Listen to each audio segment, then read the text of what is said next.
हरे कृष्णा। सभी वैष्णव भक्तों के चरणों में दंडवत प्रणाम। माता जानकी की कथा, माता जानकी सीता माता की कथा। तो देखते हैं उनके जीवन में क्या है, कैसे क्या हुआ। तो चलते हैं। श्री हरि मंगलाचरण। गुरु गणपति गिरिराजपति गौरी गिरापति शारद शेष सुकबीर सुत सत संत सरलमति हाथ जोड़ कर विनय सबहि सिर नाओ सिया रघुवर विवाहो यथामति गाओ। गुरु गणपति गणेश जी, शिव जी, माता पार्वती जी, वाणी के स्वामी बृहस्पति अथवा विष्णु भगवान, शारदा, शेष, सुकवि, वेद और सरलमति संत सबको हाथ जोड़कर विनय पूर्वक सिर नवाता हूँ और अपनी बुद्धि के अनुसार श्री रामचंद्र जी और जानकी जी के विवाह उत्सव का गान करता हूँ। स्वयंवर की तैयारी। शुभ दिन रचो स्वयंवर मंगलदायक सुनत श्रवण हिय बसहि सुर सिय रघुनायक देख देश सुहावन पावन वेद बखानिय भूमि तिलक करु तीर्थ त्रिभुवन जानिया। पृथ्वी का तिलक स्वरूप और तीनों लोकों में विख्यात जो परम पवित्र शोभाशाली और वेद विदित तिरहु देश हैं, वहाँ एक अच्छे दिन श्री जानकी का मंगल प्रद स्वयंवर रचा गया, जिसे का श्रवण करने से श्री राम और सीता जी हृदय में बसते हैं। तहाँ बस नागर जनकपुर परम उजागर सिया लाछी जहाँ प्रगति सब सुख सागर जनक नाम तेहि नगर बसे नर नायक सब गुण अभिधन दूसर पटतर लायक। कहाँ तिरहु देश में जनकपुर नामक एक प्रसिद्ध नगर बसा हुआ था, जिसमें सुखों की समुद्र लक्ष्मी स्वरूपा श्री जानकी जी प्रकट हुई। उसी नगर में जनक नाम के एक राजा निवास करते थे, जो सारे गुणों के सीमा थे और जिनके समान कोई दूसरा नहीं था। भयउ ना हुई है ना जनक सम नरवाई सिया सुता भई जसु सकल मूल मंगल माई नप लखी कुंवारी सयानी बलि गुरु परिजन मति करि मत रचो स्वयंवर शिव धनु धरिपन। जनक के समान नरपति ना होगा ना है, जिनकी पुत्री सर्व मंगलमयी जनक जी की हुई। राजा ने राजकुमारी को वयस्क होते हुए देखा, अपने गुरु परिवार लोगों को बुलाकर सलाह की और शिव धनुष को शर्त के रूप में रखकर स्वयंवर रचा। अर्थात यह शर्त रखकर स्वयंवर रचा कि शिव जी का धनुष चढ़ा देगा, वही कन्या से विवाह करेगा। राजा ने शिव धनुष चढ़ाने की शर्त रखकर स्वयंवर रचा, जिसकी सजावट अत्यंत सुंदर थी, मानो ब्रह्मा ने अपना संपूर्ण कौशल प्रत्यक्ष करके दिखा दिया। फिर देश देश में समाचार भेजा गया, जिसे सुनकर राजा लोग प्रसन्न हुए और वे अपना साज सजाकर जनकपुर में आए। वे सुंदरता से लायु कुल की बड़ाई बल और सेना से सुसज्जित होकर चले, मानो इंद्रों का यूथ ही पृथ्वी पर उतरकर जा रहा हो। दैत्य, देवता, राक्षस, किन्नर, नागगण और स्वयंवर का समाचार सुन राजवेश धारण कर करके प्रसन्न चित्त से चले। कोई चल रहे हैं, कोई मार्ग के बीच में हैं, कोई नगर में घुस रहे हैं और कोई दौड़कर धनुष को पकड़ते हैं और फिर सिर नीचा करके लज्जित हो बैठते हैं, क्योंकि उनसे धनुष टस से मस नहीं होता। कोई रंग भूमि और नगर की सजावट बड़े चाव से देखते हैं, फिर बड़े भले जान पड़ते हैं। वे अपने मन और नयनों को वहाँ से फेर नहीं पाते। कोई राजा जनक और अतिथियों का सम्मान करते देखकर उनसे ईर्ष्या करते हैं। इस समय बाहर भीतर सर्वत्र इतनी भीड़ हो रही है, उसका वर्णन करते नहीं बनता। जहाँ तहाँ गान और नागरों का कोलाहल, चहल पहल हो रही है। भला जानकी जी के विवाह का आनंद किसे कहा जा सकता है। विश्वामित्र जी का राम भिक्षा। उसी समय विश्वामित्र अयोध्यापुरी गए। महाराज उनका आदर किया और उन्हें घर ले आए। अपने प्रिय पाहुनों को पाकर राजा दशरथ ने उनकी पूजा करके खूब पहुनाई की और कहा कि हमारे समान किसी ने पुण्य नहीं किया, जिसके प्रभाव से हमें आपका दर्शन हुआ। महाराज ने कहा, हमारे समान किसी ने पुण्य नहीं किया।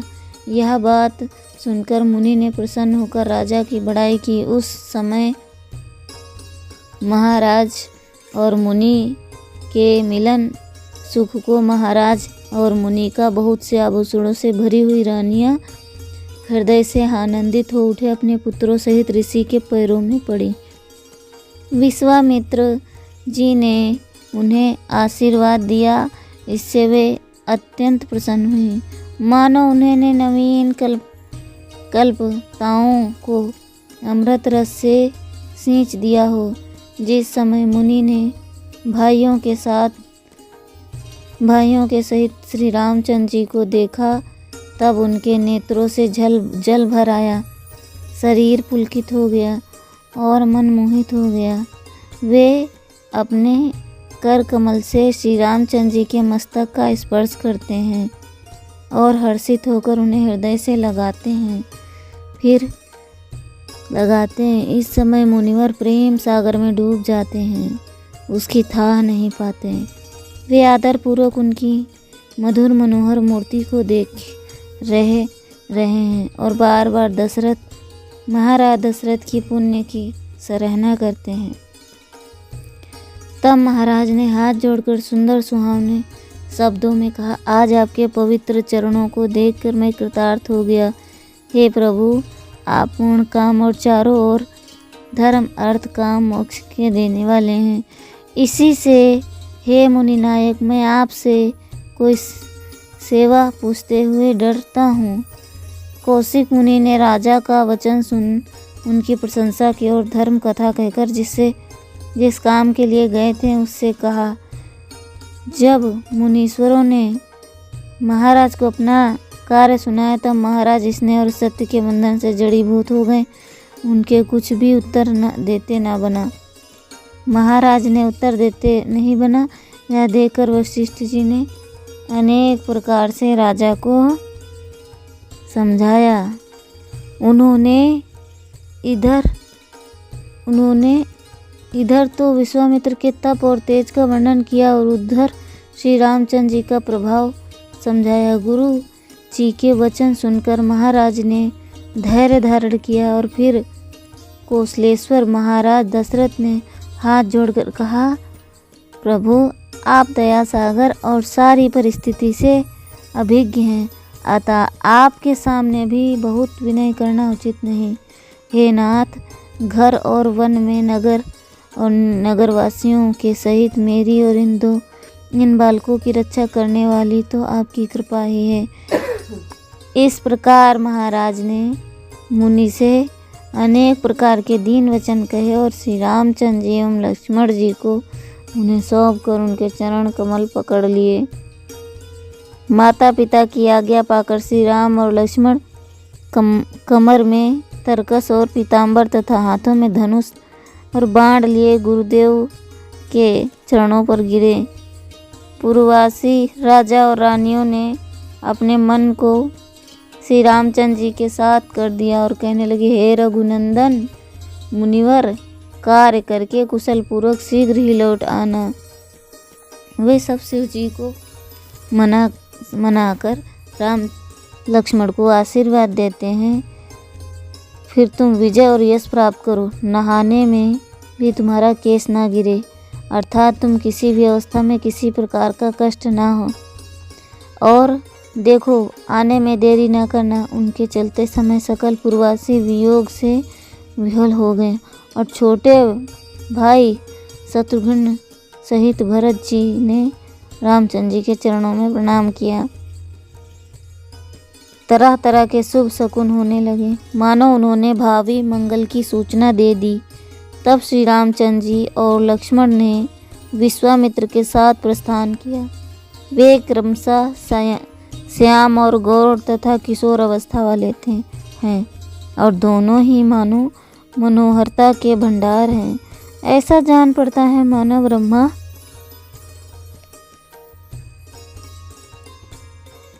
जी ने सारी शोभा को बटोर कर ही इन्हें रचा है।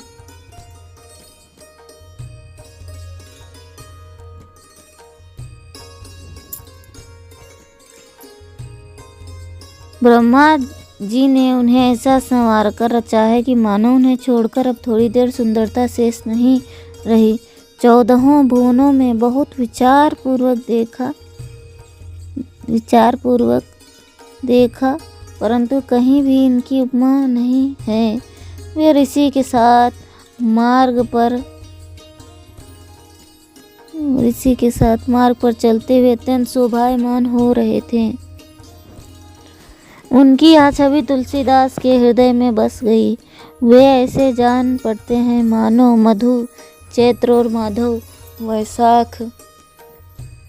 वैशाख के साथ सूर्यदेव उत्तर दिशा में जा रहे हैं। मार्ग में अनेक पर्वत, वृक्ष, लता, नदी और तालाब देखते हैं। बालक स्वभाव से दौड़ते हैं तथा पक्षी और मृगों को रोकते हैं और फिर मुनि से डरकर संकुचित हो लौट आते हैं और फल नए पत्तों को तोड़कर माला बनाते हैं। देखी विनोद प्रमोद प्रेम को सिकुर, करत जाहि घन छाह, सुमन बरसि सुर,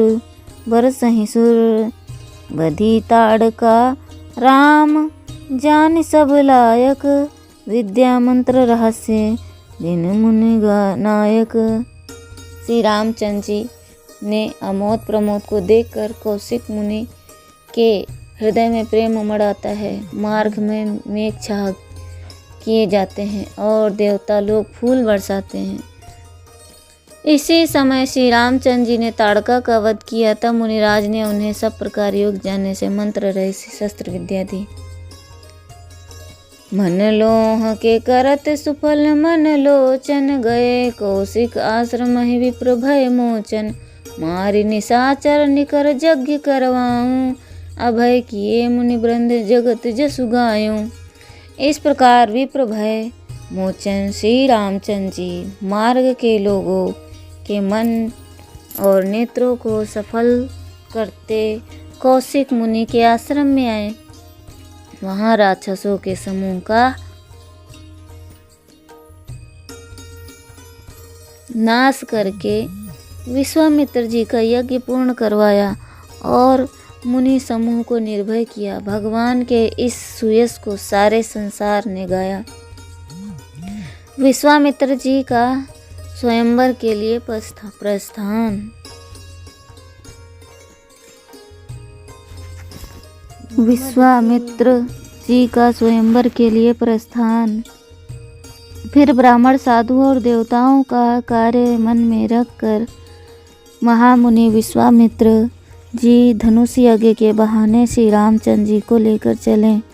मार्ग में श्री रामचंद्र जी के चरण स्पर्श से गौतम की पत्नी अहिल्या का उद्धार करा, उसे पतिलोक को भेज दिया और तत्पश्चात वे महामुनि श्री रामचंद्र जी को जनकपुर ले जाए गए। गाधिसुत विश्वामित्र जी रामचंद्र जी को लेकर गए। वे पुरु को देखकर हृदय में अत्यंत प्रसन्न हुए। विश्वामित्र जी का आगमन सुन महाराज जनक मंत्री गुरु और ब्राह्मणों को लेकर आगे लेने आए। महाराज ने मुनिवर के चरण पकड़े और उनसे आशीर्वाद ले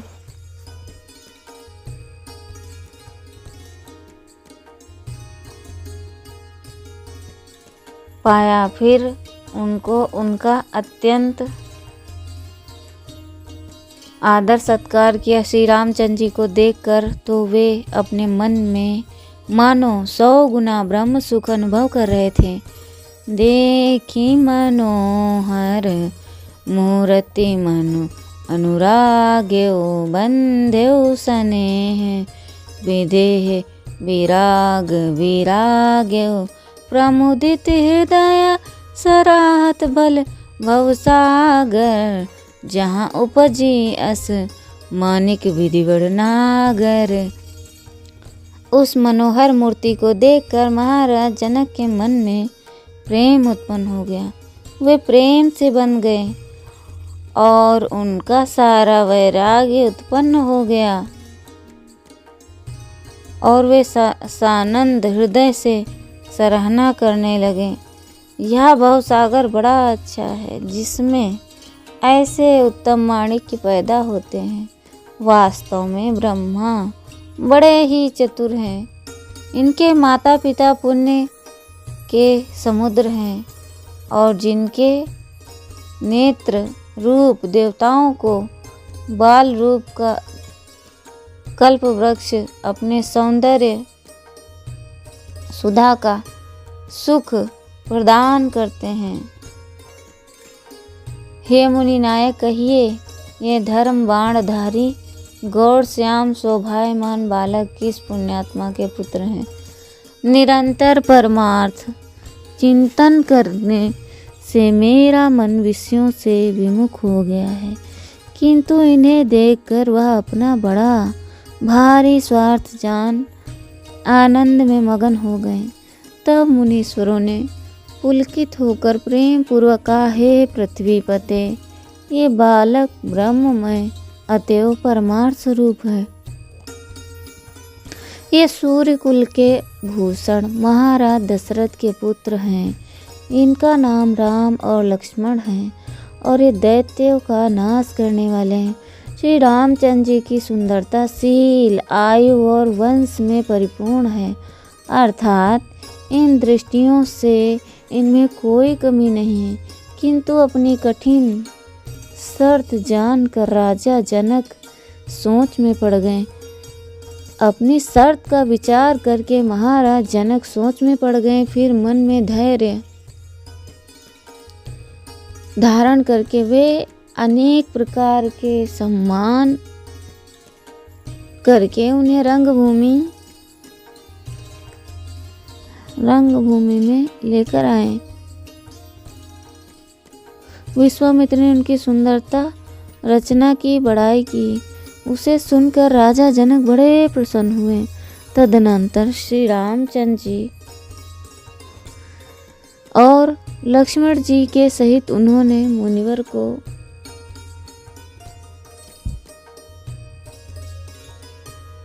बड़े प्रसन्न तदनंतर श्री रामचंद्र जी और लक्ष्मण जी के सहित उन्होंने मुनिवर को सुंदर सिंहासन दिया। रंगभूमि में राम।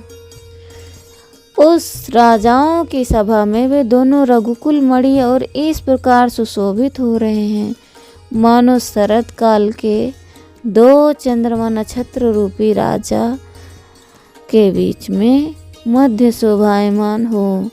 उनके मस्तक पर सुंदर काक पक्ष जुल्फे हैं और नेत्र कमल के समान तथा उनकी श्याम गौर मूर्ति सैकड़ों करोड़ों कामदेवों के मत का नाश करने वाली है। उनकी भ्रुकुटी रूप कामदेव की कामना पर सुंदर तिलक बाण के समान सुशोभित हैं।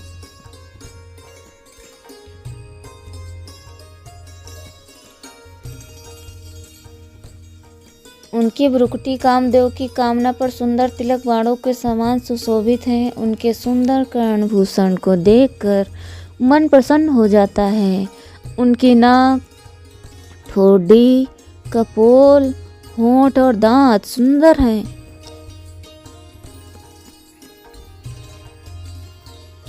कपोल सुंदर और उनके गले में मोतियों का हार सुशोभित है। वे कमर से तरकस और कर कमलों में धनुष बाण धारण किए हैं। इस प्रकार के सभी अंग मन को मोह लेने वाले और दर्शनीय हैं। राम लखन छवि देखी मगन भय पुरजन, उर आनंद चल लोचन प्रेम पुलक तन।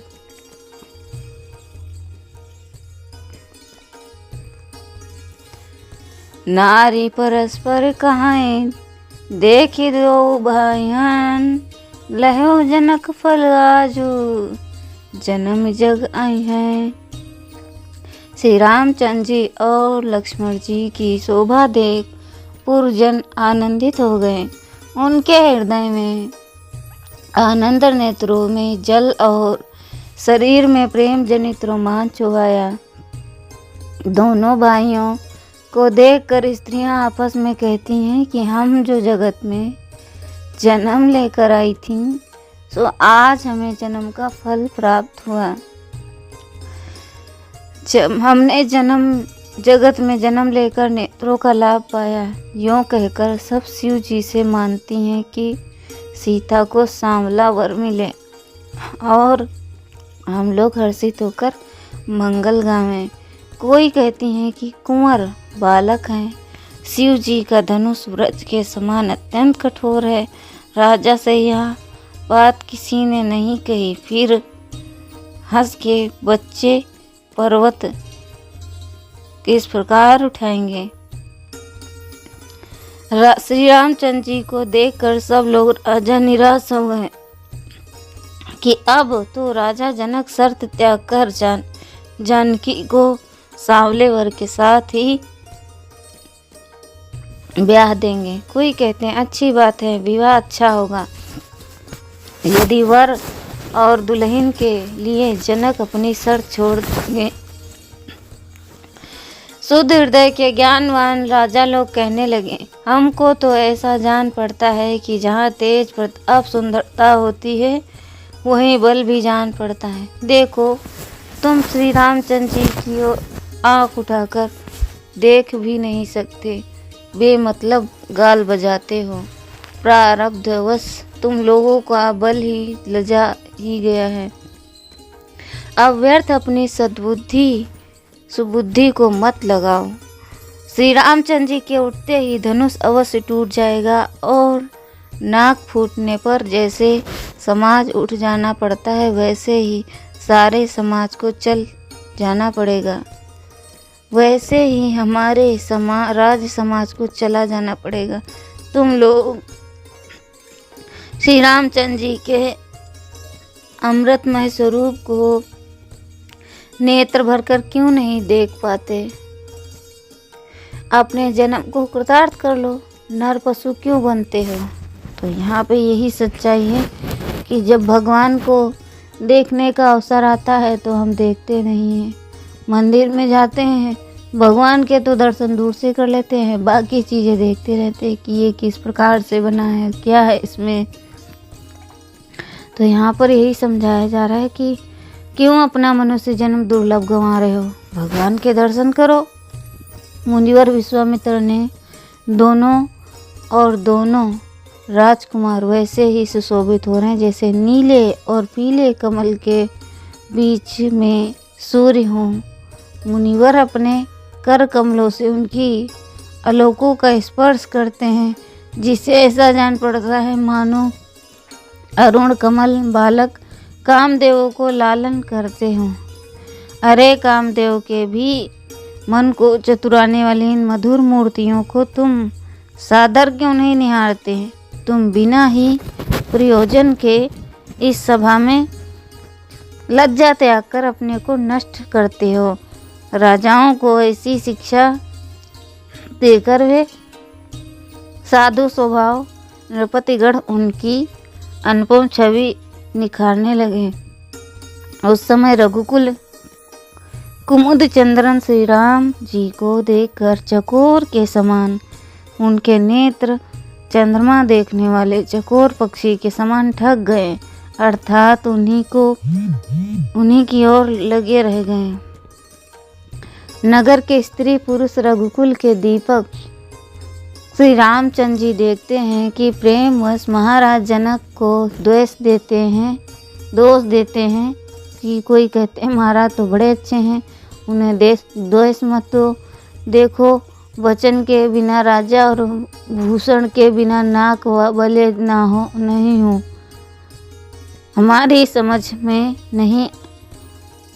में तो राजा उनके अच्छा मित्र किया, मैं उनकी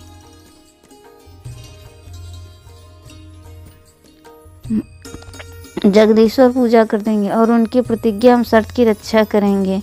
यदि महाराज शर्त करने से पहले श्री रामचंद्र जी को स्वरूप का गुणगान सुन लेते तो उन्हें बुलाकर जानकी जी को ब्याह देते। उस समय ऐसा करने में महाराज कोई दोष स्पर्श नहीं करता, किंतु अब अपहरण करके यदि वे पांचों में जन समुदाय में अपना प्रण त्यागते हैं तो विधाता की गति तो जानी नहीं जाती, किंतु संसार में उनका अपयश फैल ही जाएगा। यदि महाराज शर्त करने से पहले श्री रामचंद्र जी का स्वरूप गुणगान सुन लेते तो उन्हें बुलाकर जानकी जी को ब्याह देते। अब भी श्री रामचंद्र जी अवश्य धनुष चढ़ाएंगे और उनके विवाह उत्सव में त्रिलोक की मंगल गान करेंगी। इस समय राज महिलाएं झरोखों से लगकर झांक रही थीं और बात करते समय उनके दांत इस प्रकार चमक रहे थे जैसे बिजली। उनके दांत ऐसे जान पड़ते हैं जैसे मानो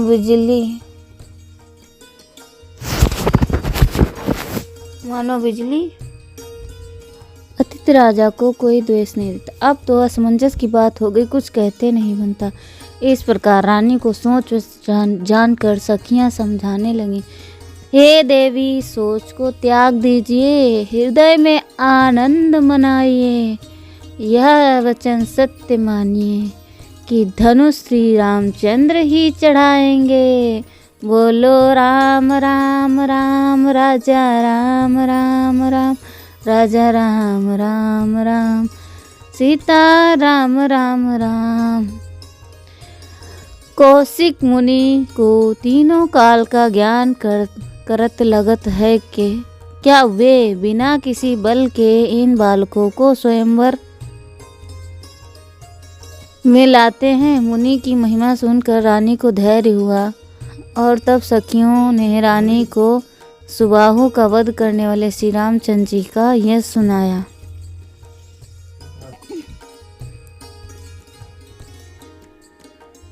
अब तो असमंजस की बात हो गई, कुछ कहते नहीं बनता। इस प्रकार रानी को सोच कर जानकर सखियां समझाने लगी, हे देवी सोच को त्याग दीजिए, हृदय में आनंद बनाइए, यह वचन सत्य मानिए कि धनुष श्री रामचंद्र जी ही चढ़ाएंगे। यह सुनकर रानी जी में भरोसा आया, वे हर्षित हो गईं। फिर उन्होंने रघुनाथ जी की ओर देखा, इससे उनका मन प्रेम से आकर्षित हो गया। राजा रानी और पूर्ववासी लोग श्री रामचंद्र जी की ओर देख रहे थे। वे बार बार मनोरथ रूपी कलश भरते और उसे खाली कर देते, अर्थात आशा और निराशा के झूले में झूल रहे हैं। धनुष को देखकर वे क्षण भर में मनोरथ रूपी कलश को भरते और खाली करते हैं। फिर श्री रामचंद्र जी को देखकर सोच करते हैं कि समस्त स्त्री पुरुष हर्ष विषाद हृदय में शिव जी को संकुचित करते, अर्थात प्रार्थना करके उनसे यह मनाते हैं कि श्री रामचंद्र जी का उन्हीं का धनुष तोड़ने में समर्थ हो। तब महाराज जनक की आज्ञा पाकर कुलगुरु सतानंद जी जानकी जी को ले आए। उस समय रूप राशि सी जानकी जी को देखकर सब लोग नेत्रों का फल पाया। श्री जानकी जी के सुंदर शरीर में मंगलमय विवाहोचित वस्त्र और आभूषण शोभित है। उन्हें देखकर मूर्ख राजा लोग मोहवश मोहित हो जाते। रूप की राशि सी जानकी जी जिस और स्वभाव से ही निहारती हैं, उसी और मानो कामदेव नीलकमल के बाणों की झड़ी लगा देता है। पूर्ववासी लोग एक क्षण जानकी जी को और दूसरे क्षण श्री रामचंद्र जी को निहारते हैं। वे उनके रूपशील अवस्था और वंश की विशेषता का विशेष रूप से वर्णन करते हैं। जब श्री रामचंद्र जी को जानकी जी को श्री रामचंद्र जी ने देखा, तब दोनों की ओर देख कर कामदेव अपने बाण सुधारने लगे। श्री रामचंद्र जी और जानकी जी परस्पर प्रकट होते हुए प्रेमानंद को छिपाते हैं, मानो वे अपने हृदय में एक दूसरे के गण रूपी स्तंभ को स्थिर पूर्वक गाड़ते हैं। श्री रामचंद्र जी और जानकी जी की अवस्था का समय भी स्वभाव से ही शोभायमान है, मानो इस समय यौवन रूपी राजा छवि रूप नगरी में प्रवेश करना चाहता है। वह शोभा का वर्णन नहीं किया जा सकता। उसे तो देखने से ही मन प्रसन्न होता है। क्या गूंगा अमृत पान करके उसके स्वाद को कह सकता है। तब बंदीजनों ने महाराज जनक की शर्त को स्पष्ट करके सुनाया। उसे सुनकर राजा लोग जोश में आकर उठे, परंतु कोई शकुन नहीं बना। जब राजाओं को शुभ शकुन नहीं बना तो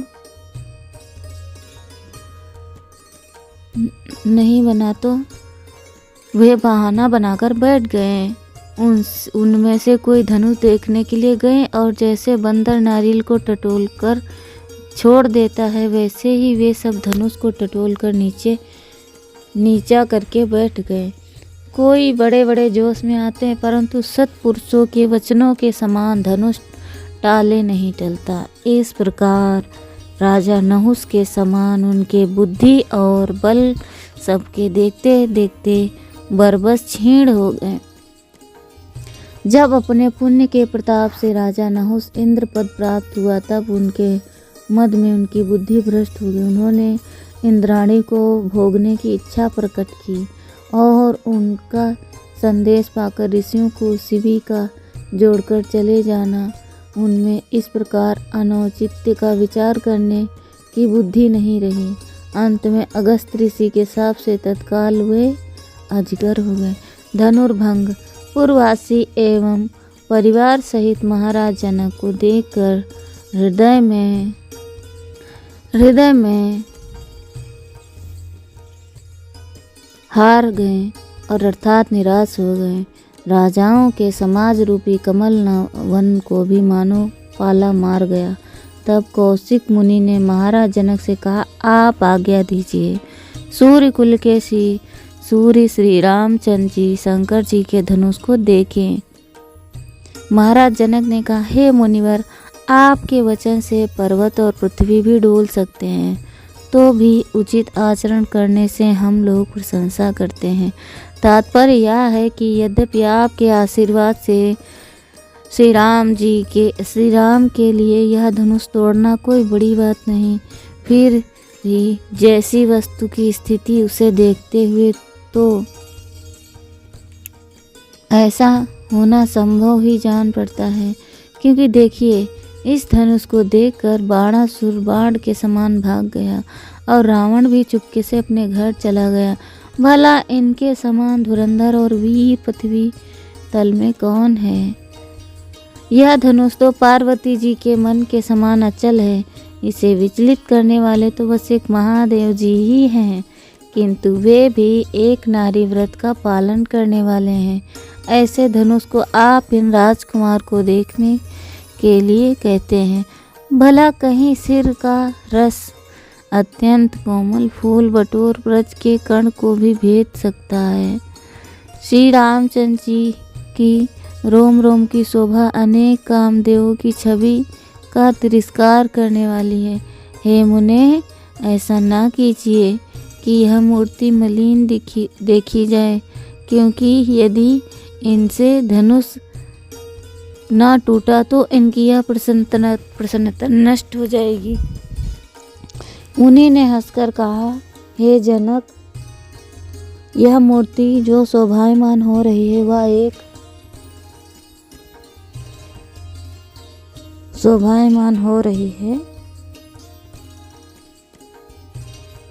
महादेव जी ही हैं।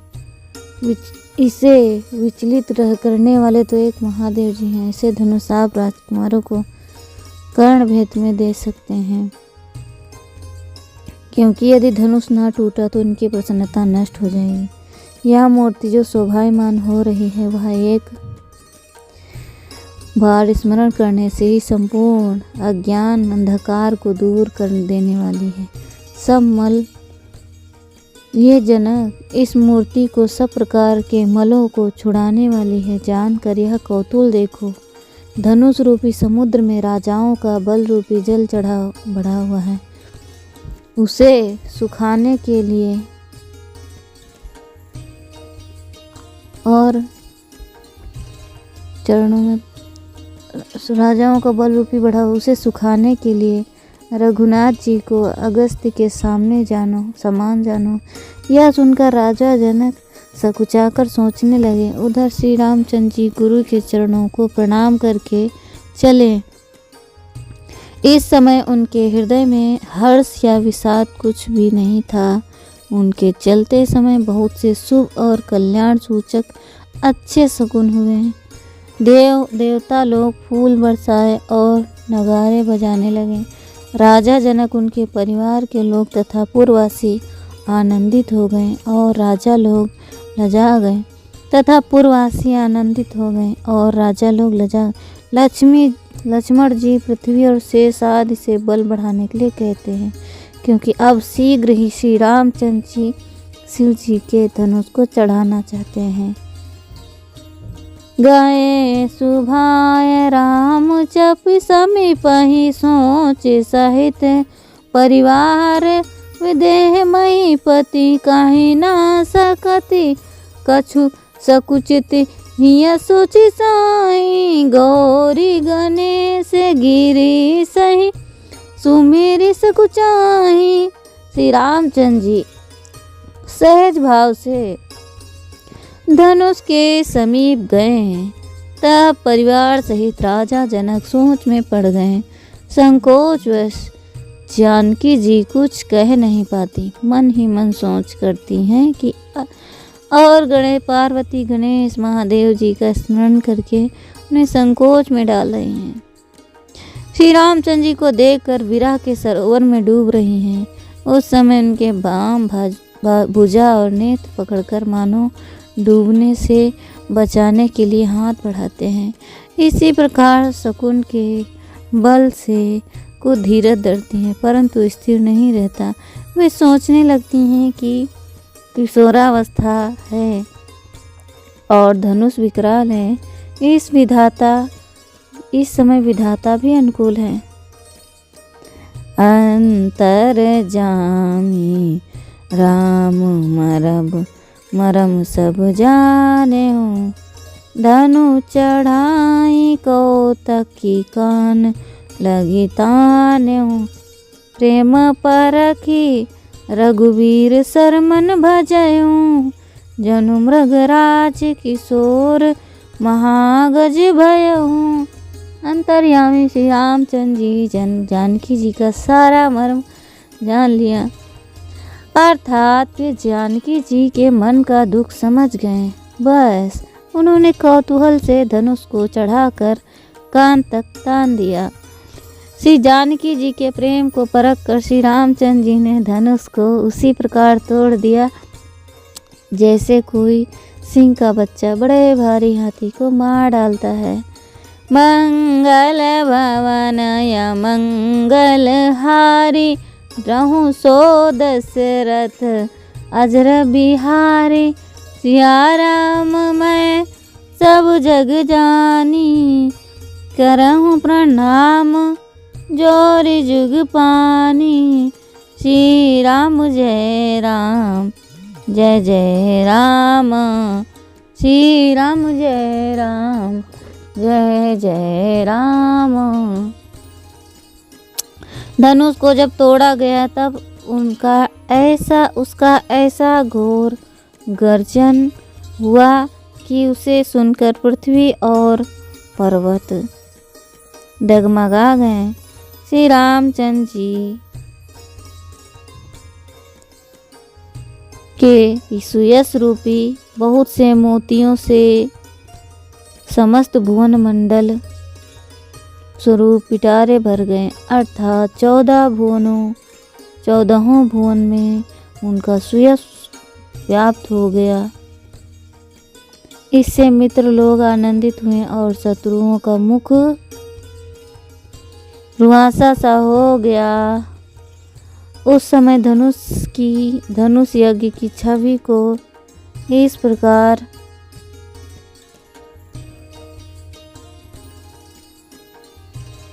कवि इस प्रकार वर्णन करता है। प्रातः काल चकवा चकवी कुमुदनी और सघन कमल वन में युक्त तालाब की जैसी शोभा होती है, वैसे ही यज्ञ की हुई भाव या शत्रु लोग चकोर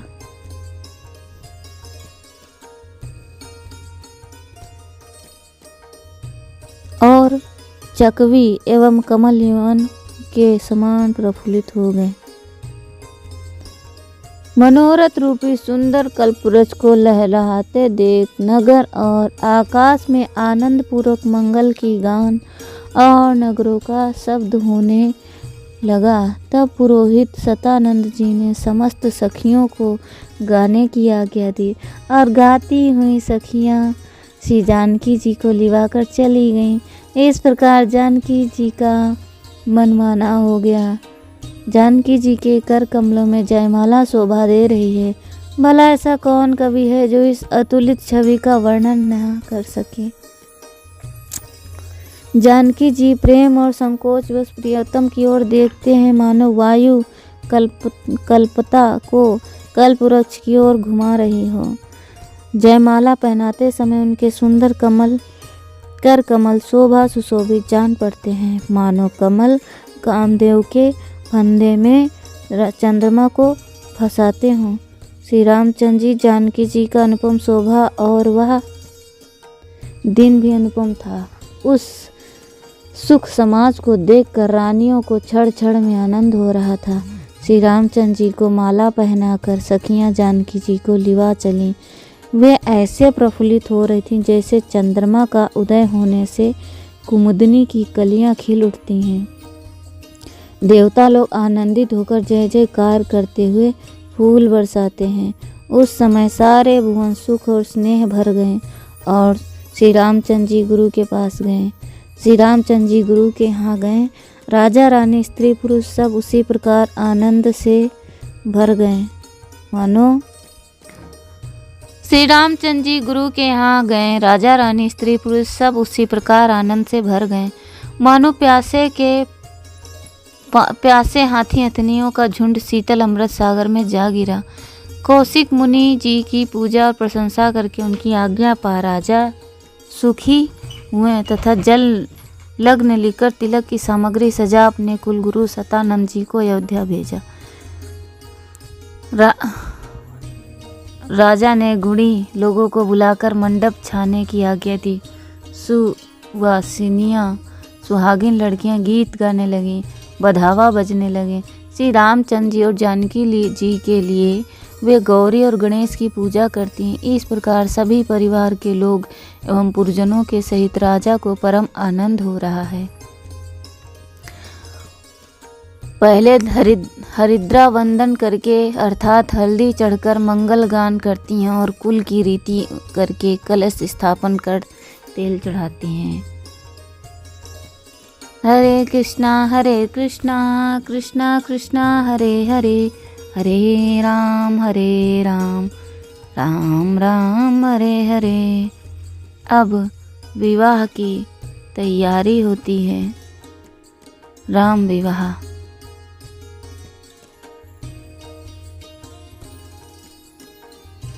मुनि सतानंद ने अयोध्या पहुंचकर सरयू में स्नान किया और 100 करोड़ नाम जपने का फल पाया। सतानंद मुनि का आगमन सुनकर महाराज दशरथ आगे आए और पूजा करके उनका सम्मान किया। फिर मुनि ने कुशल सुनकर उन्हें लग्न पत्रिका दी।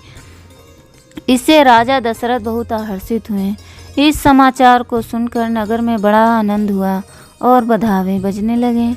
सब और विवाहार्थ मंगल कलश सजाए जाने लगे और जहाँ तहाँ बितान चंदनियाँ ताने गए। महाराज दशरथ अन्य सब कामों को छोड़कर बारात का सामान सजाने लगे और बारात बनाकर गणेश जी की पूजा करके चल पड़े। ढोल और नगाड़े बज रहे हैं और शुभ शकुन हो रहे हैं।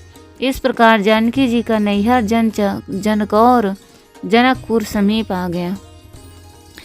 बारात नगर के समीप पहुंच गई। तब सब लोग प्रसन्न होकर अगवानी लेने स्वागत करने गए। सब एक दूसरे को देखते और मिलते हैं तथा अब काम होकर बड़ा प्रेम बनाते हैं। नगर में बड़ा आनंद, कौतुक, खेल और कोलाहल हल्ला हो रहा है। उसका वर्णन कहाँ हो सकता है।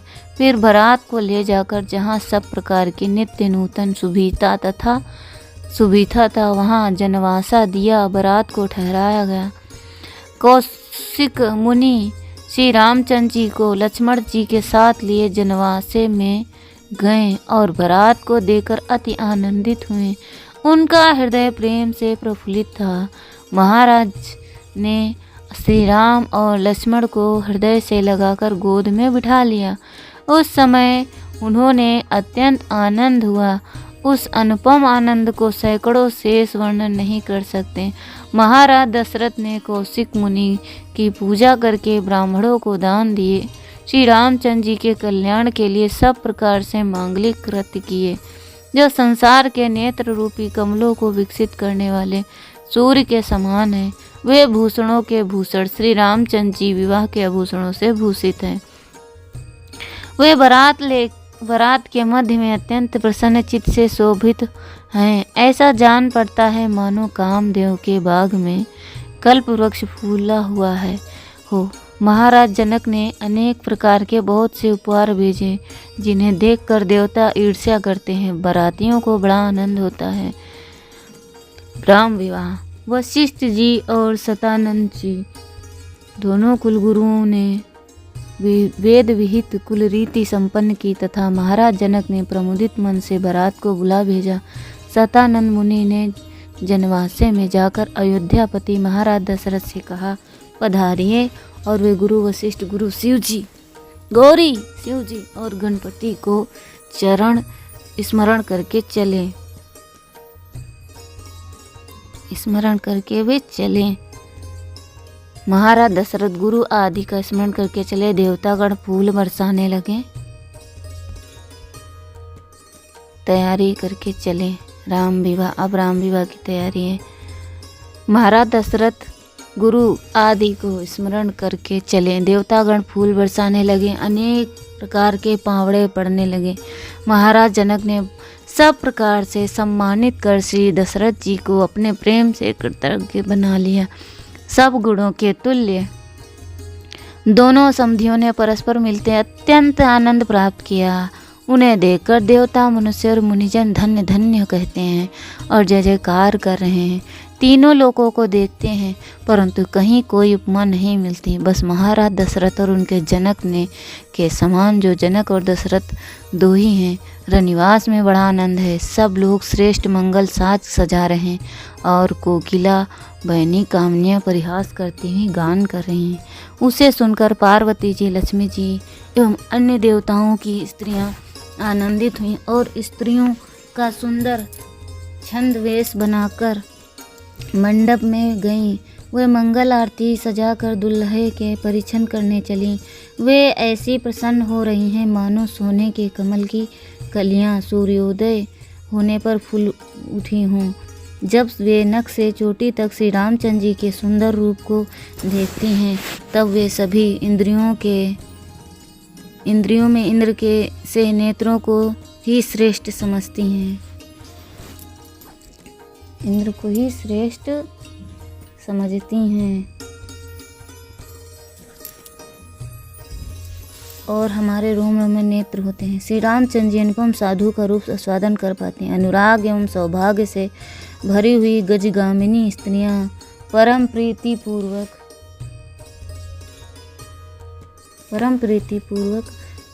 कुलाचार करते हैं, किंतु आघाती नहीं।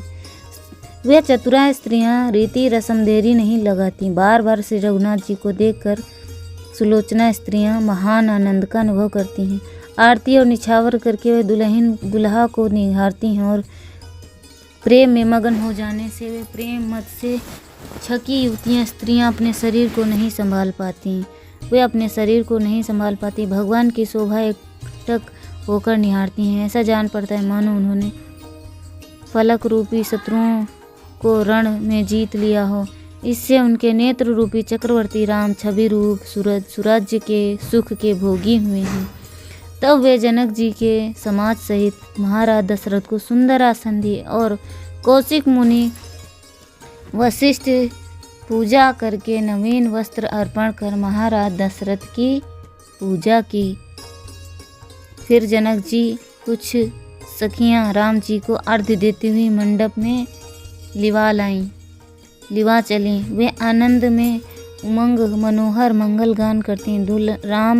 दुल्हा राम मंडप में विराजमान है, संसार को विशेष रूप से मोहित कर रहे हैं। वे ऐसे भले लगते हैं मानो वसंत ऋतु कामदेव वन में शोभामान हो रहे हों। जहाँ जिस प्रकार की वैदिक विधि और कुल व्यवहार की आवश्यकता होती है, वहाँ दोनों पुरोहित प्रसन्न मन से वैसा ही करते हैं। राजा जनक ने वर का पूजन करके सुंदर सिंहासन दिया। सखियां आज्ञा पा दुल्हन को लेकर चलीं। स्त्रियों के झुंड में जनक जी स्वभाव से ही शोभा पा रहे हैं। सरस्वती उपमा कहने में लजाकर भाग जाती हैं। दुल्हा और दुल्हन को देखकर स्त्री पुरुष हर्षित होते हैं और क्षण क्षण में गीत गाते हैं, नागारे बजाते हैं। देवता लोग फूल बरसाते हैं। सुवासिनियाँ दुल्हा और दुल्हन का नाम लेकर मंगल गाती हैं। कुमार कुमारी के कल्याण के लिए उनसे गणेश जी तथा पार्वती जी का पूजा कराती हैं। मिथिलापति महाराज जनक ने अग्नि स्थापन करके कुश और जल दिया तथा कन्यादान की विधि के लिए संकल्प किया। महाराज जनक ने संकल्प करके शील सुख शोभामय श्री जनक जी भगवान राम को समर्पण कर दी। ठीक उसी तरह जैसे गिरिराज हिमवन ने शंकर जी को पार्वती और सागर ने भगवान श्री हरि को लक्ष्मी जी का समर्पण की थी। सिंदूर बंधन तथा ताजो लजा होम की विधि संपन्न करके भांवर होने लगी। फिर सिल पोहनी अश्वरोहण विधि की गई। उस समय भगवान की मनमोहनी सांवली सूरत मूर्ति ने सबके मन हर लिए। इस प्रकार विवाह संस्कार संपन्न हुआ। तीनों लोक में आनंद छा गया। मुनीश्वर आशीर्वाद देते हैं और देवता फूल बरसाते हैं। विधाता ने जो कुछ हमारे मन को प्रिय लगता है वही कर दिया। यह सोचकर सभी स्त्रियां आनंदित हुईं और फिर जनक जी की सखियां दुल्हा और दुल्हन को लेकर कोहबर कुल देवता के स्थान में चली गईं। उन्हें निरख कर वे क्षण भर में वस्त्र मणियों निछावर करती हैं और विनोद करती हैं। चतुर स्त्रियां और दुल्हन को कुल रीति सिखाती हैं और लहकौर की विधि से समय गाली गाकर सुख मानती हैं। जुआ खेलने में चतुर स्त्रियां बड़ा कौतुक किया। वे हार जीत का बहाना करके कौशल्या और सुनैना दोनों रानियों को गाली देती हैं। जानकी जी की माता मन में आनंदित हो आरती उतारती हैं। उस आनंद को कौन कह सकता है। उस समय सरस्वती भी आनंद मग्न हो रही। इस प्रकार युवतियों का झुंड और संपूर्ण रनिवास समस्त मंगलों की खान श्री रामचंद्र जानकी जी देख देकर आनंद के वशीभूत हो रहा है। मंगल निधि श्री राम जानकी को देखकर चतुर स्त्रियों को नेत्रों को लाभ लूट रही हैं। महाराज जनक ने सीता जी की सीता जी के सिवा अपनी और भी 3 कुमारियों को अन्य तीनों राजकुमारों के साथ ब्याह दिया। यह सुनकर सारी प्रजा आनंद से भर गई। इस प्रकार मंगल में मंगल पाकर मंडप की शोभा मन को मोहने लगी। तीनों जोड़ियां एक साथ ऐसा लगता है कि मानो कामधेनु, चंद्रमा और चिंतामणि सहित कलपुरुष शोभित हो रहे हैं। महाराज जनक छोटे भाई कुलध्वज की जो परम सुंदरी कन्याएं थीं उसमें से बड़ी मांडवी का विवाह भरत जी के साथ हुआ, और जो सुंदरता में सैकड़ों रानियों के समान थी, जो रूप के कारण अत्यंत प्रसिद्ध है, वह लक्ष्मण जी के छोटे भाई शत्रुघ्न जी का विवाह श्रुति कीर्ति के साथ हुआ। सब गुणों की खान थी। श्री रामचंद्र जी के विवाह के समान ही अन्य तीनों का विवाह भी हुआ। इस प्रकार विधाता ने सभी को जीवन का फल और नेत्रों का फल दिया। दासी दास, घोड़े, हाथी, सोना, वस्त्र आदि, मणि इत्यादि अनेक प्रकार का दहेज दिया, जिसका वर्णन नहीं किया जा सकता। दान, आदर, सत्कार और परले सिरे के प्रेम द्वारा महाराज जनक ने सबको परितृप्त कर दिया और सारी बारात के सहित समधी दशरथ जी विनय पूर्वक अपने वशीभूत कर लिए। फिर महाराज संग में पुत्र और पुत्र वधुओं को लेकर जनवासे में गए। ऐसा लगता था मानो उन्होंने चारों साधनों के सहित चारों फल, अर्थ, धर्म, काम, मोक्ष प्राप्त कर लिया।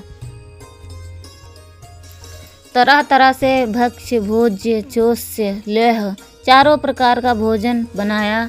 बरातियों सहित महाराज दशरथ भोजन करने लगे। सुंदर स्त्रियां दोनों ओर नाम ले लेकर गालियां देने लगीं। भोजन करते समय उनके हृदय में आनंद की बाढ़ आ गई। इससे वह रात्रि बड़ी सुहावनी जान पड़ती थी।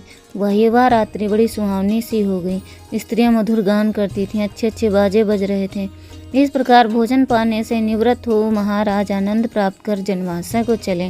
नट भाट, मागध, सूत, याचक गण महाराज के सुयश और प्रताप का वर्णन कर रहे थे। ब्राह्मण वृंद को आनंद पूर्वक मणि और हाथी आदि देते देते उनका मन न हटता ना था, अर्थात बराबर देने की इच्छा होती। करी करी विनय कछुक दिन, राखी बरतीन जनक कीन पहुनाही, अगणित भांति दिन प्रात ब्रात चलहि, सुनहि भूपति भामिनी परिना विरह, बस नींद बीत गई जमीनी। महाराज जनक ने विनती कर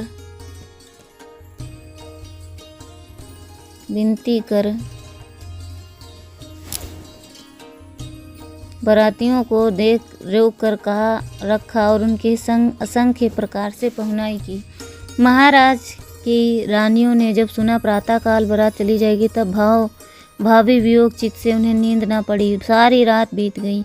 नगर में खलबली मच गई। समस्त स्त्री पुरुष विधाता को यही मानते हैं कि श्री रामचंद्र जी बार बार ससुराल आया करें। महाराज जनक ने बारात के चलने का सारा साज सजाया और फिर भाइयों के सहित श्री रामचंद्र जी राजमहल में गए।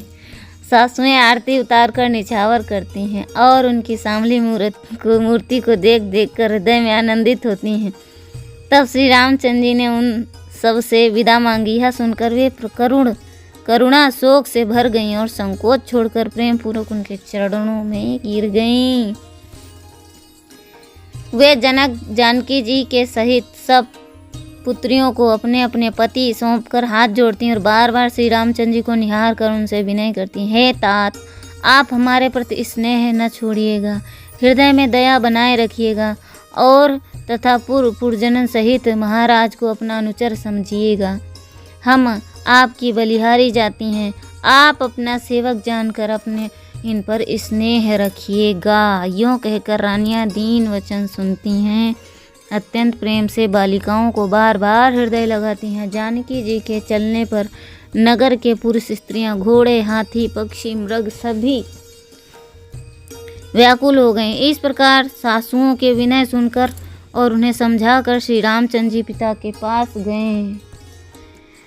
फिर जानकी जी सहित सब पुत्रियों अपने अपने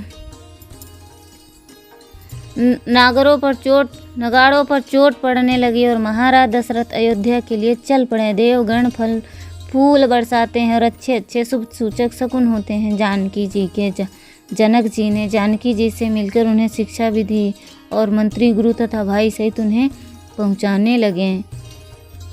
महाराज दशरथ ने प्रेम में पुलकित होकर, राजन अब आप लौट जाइए। फिर समस्त गुणों के पात्र दोनों महाराज परस्पर विनय करने लगे। महाराज जनक ने हाथ जोड़कर कहा, आपने मुझे अपना लिया।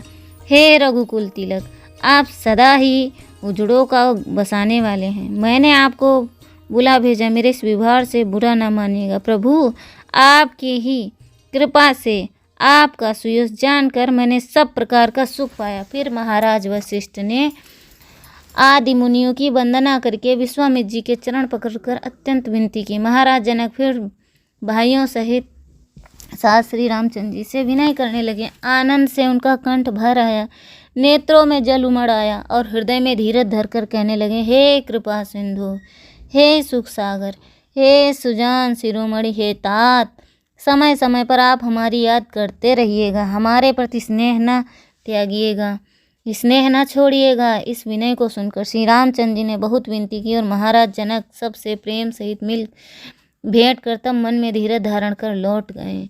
उस अवसर के विषय में कुछ कहते नहीं बनता। संपूर्ण लोक करुणा शोक से भर गए। तब कौशलपति महाराज दशरथ ने प्रस्थान किया और आनंद पूर्वक नगारे बजने लगे। मार्ग में भृगुनाथ परशुराम जी हाथ में फरसा लिए मिले और वे आंख दिखाकर तीव्र क्रोध में मुद्रा धारण किए डांटने लगे, किंतु श्री रामचंद्र जी ने परशुराम को संतुष्ट किया और वे रोष एवं अमर्ष को त्याग कर भगवान को धनुष सौंपकर अपने नेत्र को सुफल करके चले गए। अयोध्या में आनंद। इस प्रकार सब पुत्रों का विवाह करके उन्होंने समस्त संसार में अपने सुयश का विस्तार किया। रास्ते में लोगों को सुख देते हुए अवधपति दशरथ जी अपनी राजधानी को लौट आए। सुंदर मंगलगायक शकुन हो रहे हैं, देवता फूल बरसा रहे हैं और अनेक प्रकार पावड़े पड़ने लगे। महाराज जनक ने सब प्रकार से सम्मानित कर दशरथ जी को अपने प्रेम से कृतज्ञ बना लिया। सब गुणों में तुल्य दोनों समधियों ने परस्पर मिलते जुलते अत्यंत आनंद प्राप्त किया। उन्हें देखकर देवता, मनुष्य और मुनिजन धन्य धन्य कहते हुए जय जयकार कर रहे हैं। तीनों लोकों को देखते हैं परंतु कोई उपमा नहीं मिलती। बस महाराज दशरथ और जनक के समान दो जनक तो जनक और दशरथ दो ही हैं। रनिवास में बड़ा आनंद है। सब लोग श्रेष्ठ मंगल साज सजा रहे हैं। कोकिल बैलनी कामिनियाँ परिहास करती हैं, गान कर रही हैं। उसे सुनकर पार्वती जी, लक्ष्मी जी एवं अन्य देवताओं की स्त्रियां आनंदित हुईं और स्त्रियों का सुंदर छंद वेश मंडप में गईं। वे मंगल आरती साज सजाकर दुल्हे की परिछन करने लगी। ऐसी प्रसन्नता हो रही मानो सोने के कमल की कलियां सूर्योदय होने पर उठी हों। जब वे नख से चोटी तक श्री रामचंद्र जी के सुंदर रूप को देखती हैं तब सभी स्त्रियों में इंद्र के नेत्रों को ही श्रेष्ठ समझती। वे सोचती हैं, जिस प्रकार इंद्र के शरीर में 1000 नेत्र हैं वैसे ही हमारे पति भी रोम रोम से नेत्र होते हैं। श्री रामचंद्र जी की अनुपम रूप सुधा का कुछ आस्वादन कर पाती अनुराग एवं सौभाग्य से भरी हुई वे गजगामिनी स्त्रियां परम प्रीति पूर्वक कुलाचार करती हुई अघाती नहीं। वे चतुरा स्त्रियां रीति रस्म से देरी नहीं लगाती। बार बार श्री रघुनाथ जी को देख करके सुलोचना स्त्रियां महान आनंद का अनुभव करती हैं। आरती और निछावर करके वे दुल्हा को निरखती हैं और प्रेम में मगन होने से जाने वे प्रेम मत से छकी युवतियाँ स्त्रियां अपने शरीर को भी नहीं संभाल पाती। वे अपने शरीर को नहीं संभाल पाती, भगवान की शोभा एकटक होकर निहारती। ऐसे जान पड़ता है मानो उन्होंने पलक रूपी शत्रुओं में रण जीत लिया। इससे इनके नेत्र रूपी चक्रवर्ती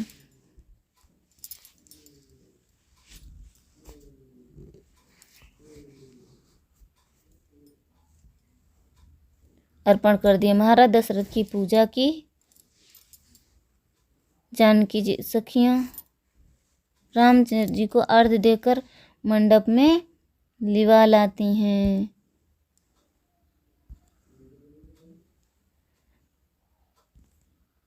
सुहासिनियाँ दुल्हा दुल्हन का नाम लेकर मंगल गीत गाती हैं। कुमारी कल्याण के लिए गणेश जी के वंदन करती हैं।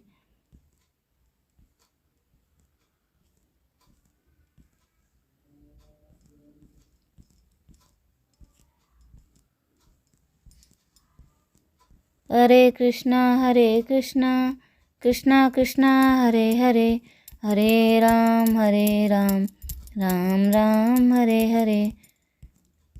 अयोध्या में आनंद हो रहा है। आज अयोध्या एकदम दुल्हन की तरह सजी हुई है।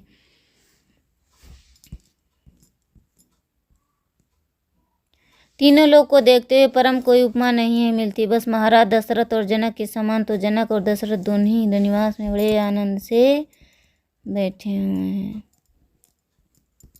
हरे कृष्णा कृष्णा कृष्णा हरे हरे, हरे राम राम राम हरे हरे। जगतगुरु श्रील प्रभुपाद की जय, अनंत कोटि वैष्णव भक्त वृंद की जय, गुरु महाराज की जय। तो आज की जो हमारी कथा श्रृंखला में सीता जी की कथा समाप्त होती है। हरे कृष्ण।